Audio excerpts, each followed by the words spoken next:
Please Chandrababu ఈ JCB పర్యటనలు ఇంకెంత కాలం అనుకోని రీతిలో విపత్తు విరుచుకుపడినప్పుడు వెంటనే స్పందించాల్సిన బాధ్యత ప్రభుత్వం మీద ఉంటుంది. సహాయక చర్యలు యుద్ధ ప్రతిపాదికన చేపట్టాలి.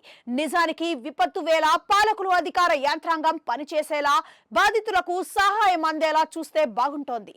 అంతే తప్పించి నేరుగా బాధితుల వద్దకు వెళ్లటం వల్ల లాభం కంటే నష్టమే జరుగుతోంది. వారికి అందాల్సిన సహాయక చర్యలు మధ్యలో ఆగిపోయే వీలుంది.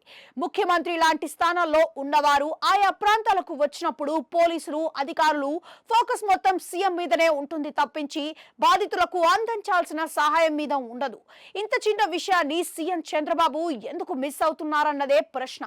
తాజాగా ఆయన కాకినాడ జిల్లా రాజులపాలెంలోని వరద ప్రాంతాన్ని సందర్శించారు. ఆయన ఆ ప్రాంతానికి వెళ్లే వేళకు మోకాలి కంటే ఎత్తున వరద నీరు ఉండటం కనిపిస్తుంది. మామూలు కార్లు వెళ్లే అవకాశం లేకపోవడంతో విజయవాడలో మాదిరి జేసీబీ మీద ప్రయాణించిన చంద్రబాబు బాధితులను పరామర్శించే ప్రోగ్రాం పెట్టుకున్నాడు.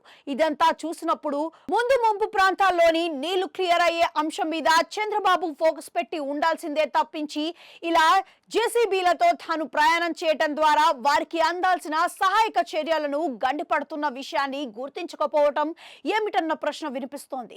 వరద పోటు వచ్చి ఇప్పటికే 4-5 రోజులు అయినప్పటికీ ఇప్పటికే పలు ప్రాంతాలు వరద నీటిలో ఉండటం చూసినప్పుడు అక్కడి ప్రజలు ఎంతటి ఇబ్బందికి గురి అవుతున్నారన్న విషయం అర్థమవుతోంది.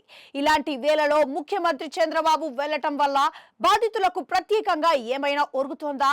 వారి వరద కష్టాలు తీరుతాయా? వారికి అందాల్సిన సహాయక చర్యలు మరింత ఆలస్యం అవుతాయి. చంద్రబాబు టూర్ పుణ్యమాని అధికారులు హడావిడి చేయటం, తాము ఎంతో శ్రమిస్తున్నట్లుగా బిల్డప్లు ఇవ్వటమే తప్పించి మరింకేమీ జరగదు. దీనికి బదులుగా వార్ రూమ్ ఏర్పాటు చేసి అక్కడి నుంచే సమీక్షించడం, వరద తీవ్రత తగ్గి సాధారణ జీవనానికి ప్రజలు చేరువ అయ్యేలా చేయటం, ప్రజల నుంచి వచ్చే ఫిర్యాదుల్ని మానిటర్ చేయటం, వారికి అవసరమైన సహాయక చర్యల మీద ఫోకస్ పెడితే ప్రయోజనం ఉంటుంది.